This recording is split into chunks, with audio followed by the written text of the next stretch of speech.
নমস্কার, আমি নমিতা। আমার চ্যানেলে আপনাদের সবাইকে স্বাগত। আজকে আমি রান্না করব লতি চিংড়ি। লতি মানেই চিংড়ি মাছ, তাই আমি আজকে রান্না করব লতি চিংড়ি। এই যে লতি আলু দিয়ে আমি কেটে ধুয়ে রেখেছি, কাঁচা লঙ্কা, চিংড়ি মাছ, পেঁয়াজ, রসুনটা একটু থেতো করে রেখেছি। বেটে দিলেও হয়, আবার থেতো করলেও হয়। সর্ষের তেল, জিরের গুঁড়ো, লঙ্কার গুঁড়ো, হলুদ, লবণ এই লাগবে আমার আজকে লতি চিংড়ি করতে। কড়াইয়ে সর্ষের তেল দিয়ে দিয়েছি।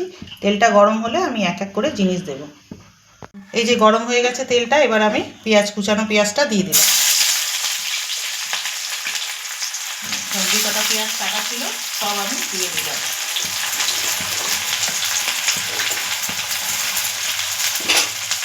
একটু নেড়ে দিতে হবে।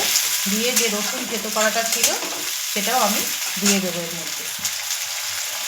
এই যে রসুন থেতো করাটা সব দিয়ে দিচ্ছি, দিয়ে একটু নেড়ে দিতে হবে। হয়ে গেছে, আধ ভাজা যে হয়ে গেছে।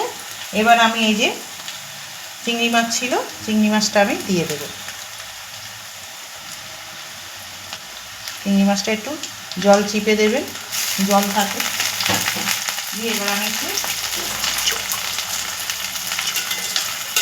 এই যে চিংড়ি মাছটা দেওয়া হয়ে গেছে, এবার একটুখানি ভেজে নেব। এর মধ্যে একটু লবণ আর হলুদটা আমি দিয়ে দেব। এই যে অল্প হলুদ দিচ্ছি আর অল্প লবণ দিচ্ছি,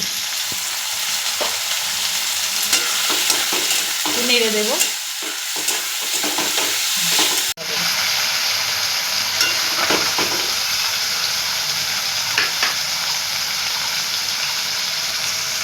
এই যে কাঁচা লঙ্কা চেরা ছিল আমি 3টে দিয়ে দিলাম, আর এই যে টমেটো কুচানোটা ছিল এটা আমি দিয়ে দিলাম।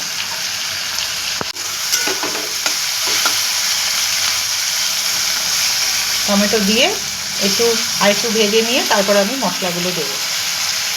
চিংড়ি মাছ আমার আধ ভাজা হয়ে গেছে। এবার আমি বাদ বাকি মশলাগুলো দিয়ে দিলাম। এই যে 1 চামচ হলুদ দিলাম, 1 চামচ লঙ্কার গুঁড়ো দিলাম, আর 1/2 চামচ জিরের গুঁড়ো দিলাম। ব্যাস এই মশলা আমার লাগবে। এবার সামান্য অল্প একটু জল দেব,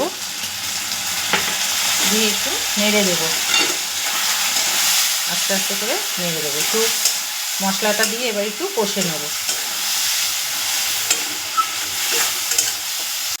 এবার আমি লতিটা আর আলুটা দিয়ে দিলাম। লতি আলু দিয়ে খানিকক্ষণ কষবো, কষে তারপরে আমি আবার আসছি। এবার আমি অল্প জল দিয়ে ঢাকা দিয়ে দেবো। তেল ছেড়ে দিয়েছে, তার মানে আমার কষানো হয়ে গেছে। এই যে অল্প আমি জল দেবো, বেশি জল দেবো না। এইটুকুনি জল দিয়ে আমি এবার গ্যাসটা কমিয়ে ঢাকা দিয়ে রেখে দেবো। ঢাকা দিয়ে আমি রেখে দিলাম।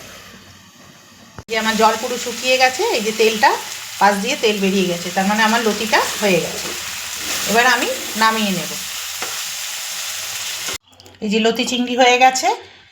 ভালো লাগলে লাইক, কমেন্ট, শেয়ার, সাবস্ক্রাইব করবেন। টাটা।